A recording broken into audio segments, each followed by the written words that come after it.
नमस्कार. मी डॉक्टर संतोष आवाळे, पैस क्लिनिक या नाकरा हडको छत्रपती संभाजीनगर इथे प्रॅक्टिस करतो. गेल्या 15 वर्षापासून मी प्रॅक्टिस करतो इथे.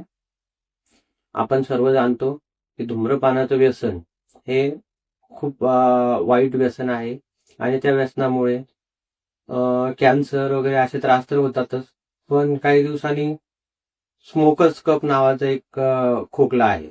आपण बघतो खूप धूम्रपान करणाऱ्या व्यक्तींना असतो तो. तर त्या कफचा त्रास पण खूप लोकांना सुरू होतो आणि जो कफ सुरू जेव्हा होतो तेव्हा ते आपल्या फुफ्फुसावर खूप जास्त ताण पडत असल्याचं किंवा फुफ्फुसाचं काहीतरी इंजुरी होत असल्यासारखं हे त्याचं लक्षण असते कफ म्हणजे. तर त्यामुळे आपण त्यावर लवकरात लवकर लक्ष दिलं पाहिजे त्या कफ वरती आणि धूम्रपान त्वरित थांबवलं पाहिजे. त्यावेळेला धूम्रपान थांबवण्यासाठी मी 10 सिगारेट घेणार आहे, मी 2 सिगारेट करतो, 3 सिगारेट करतो, असं करून धूम्रपान सुटत नसतं. धूम्रपान सोडण्यासाठी पूर्णपणे स्टॉपच करायला पाहिजे आणि धूम्रपानापासून आपल्याला दुर्लक्ष करण्यासाठी, आपलं मन वळवण्यासाठी आपण वेगवेगळे प्राणायाम, योगा किंवा गम्स वगैरे अशा काही गोष्टी घेतल्या पाहिजे.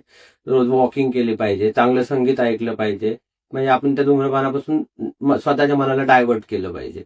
आणि धूम्रपानाचे जे कफ वगैरे जे लक्षण आहेत, स्मोकर्स कप म्हणतो आपण टिपिकली त्याला, तर ते लक्षणं आपल्याला दिसले तर आपण जवळच्या डॉक्टरचा सल्ला घ्या. किंवा खूप श्वासाला त्रास वगैरे होणं किंवा खूप इमर्जन्सी एकदम दम लागणं वगैरे असं असेल तर आपण त्वरित दवाखान्यात जायला पाहिजे.